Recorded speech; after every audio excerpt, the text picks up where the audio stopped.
This is most likely in that context what David is talking about. It's this table, this, in other words, this invitation to peace. Because remember, we spoke about this, that David is not vengeful. David does not want to kill Absalom, his son. David is not interested in a war, a civil war. No.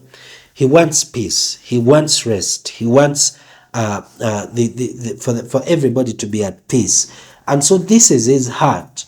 This is a heart of reconciliation, a peacemaker. Blessed are the peacemakers, Jesus said. So this is David's heart. And because of it, Yahweh has given him this heart. This is God's way of laying this table of reconciliation. God has given David this heart of peace, so that David would rather sit with Absalom on a table and talk about this and deal with it. Possibly even come to some way of punishing him and his conspirators without having to kill them, without having to shed blood. That's David's heart. How do you know? Because when finally it's time for war, David actually pleads with Joab. He says, please have mercy on the young man for my sake. He's saying, I would rather that be as merciful as you can be, because you're going to fight with your brothers. You're going to fight with your fathers and uncles and friends. So fight with mercy. And indeed, when the war goes on, after Absalom is killed, they stop. They don't have any interest in destroying everybody fighting with Absalom, because these are their people. But it's this laying of the table of reconciliation. And so we enter into that context. Now, let's go on here when he says then that you anoint my head with oil, my cup runs over. So anytime one was a guest, when you came as a guest to visit in this culture, what happened is this: once you were received, the first thing your host did was to give you water to wash your face and wash your head and wash your hands and wash your feet. In fact, they would wash your feet for you many a time. And then after washing, the very first thing they did once you sat down, or even before you sat down, was anoint your head with oil. They would bring out this sweet, wonderful smelling oil, and they would anoint your head. They would pour it over your head. And then they would anoint your feet. They would wash your feet, and then they would pour the oil on your feet. It was a very sweet oil, and they would pour it over you so that to refresh you. Because this oil was very refreshing. It was very reviving. Because you are weary from a long journey. You've been walking for a long time in the hot sun, in the desert. And so they wash your feet, they give you water to wash your head and your face, and then anoint you with sweet smelling oil to refresh you, to recharge you. This is what happened.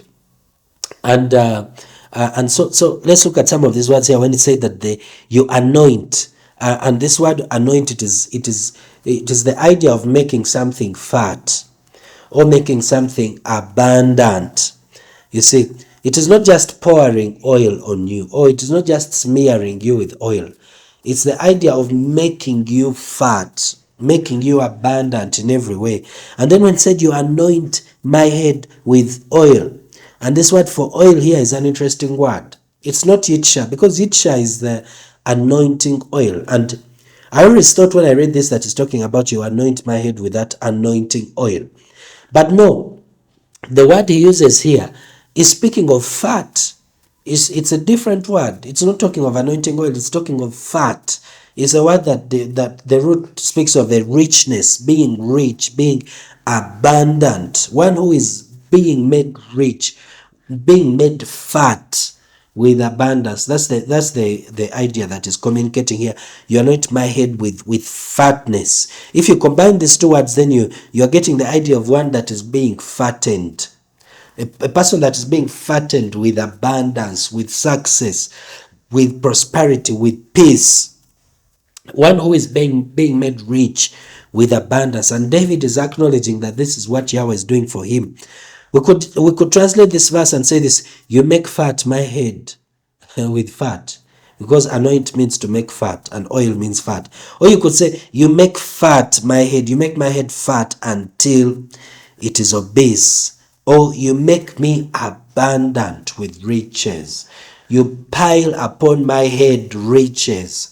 You pile upon my head abundance. You pile upon my head success. You pile upon me victory. This is what David is declaring. While he's in this place of hiding from Absalom, and they're now going to war. They are going to fight. And then David is talking about how God has taken care of him and how God is making him victorious and rich and fat and prosperous. He's coming out of this better, not emaciated, not thin, but fat, wealthy and healthy. And then he says, my cup runs over. And this word kavas, the cup, it's an interesting word. Of course, it's talking of a cup. It has other meanings.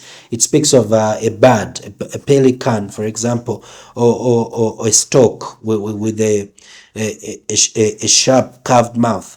But when we think about kavas, and we think about, you look at the letters that are in kavas, and then we realize that first of all, if you break it down, you'll find this. Let me read this for you. That it's speaking of a mind or a head that is filled with God thoughts. A mind or head that is filled with the thoughts of God. That's one of the letters in Kavas. That's what it's talking about. Another is talking of a cup of redemption and being filled with abundance and protection. It is, in fact, one of those letters speaks of intimacy.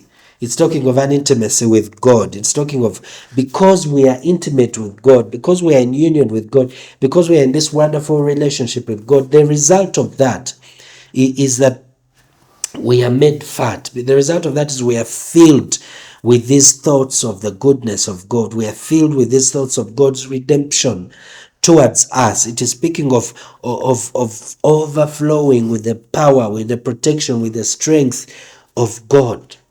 When he speaks of my cup running over, he's talking of I am in this place where my mind is filled with the thoughts of God. I'm meditating on God day and night. I am in this intimate, close relationship with God, this love relationship. And God has filled my mind with thoughts of redemption. In other words, God is speaking to David and telling him, I'm delivering you, I'm redeeming you, you are going to be victorious, I'm restoring you, I'm taking you back to your palace, I'm giving you back your kingdom, everything is going to be all right, you're going to come out of this stronger, all things work together for your good, and what the devil intended for evil, I'm turning it around for your good. This is what God is speaking to David in this moment. This is the cup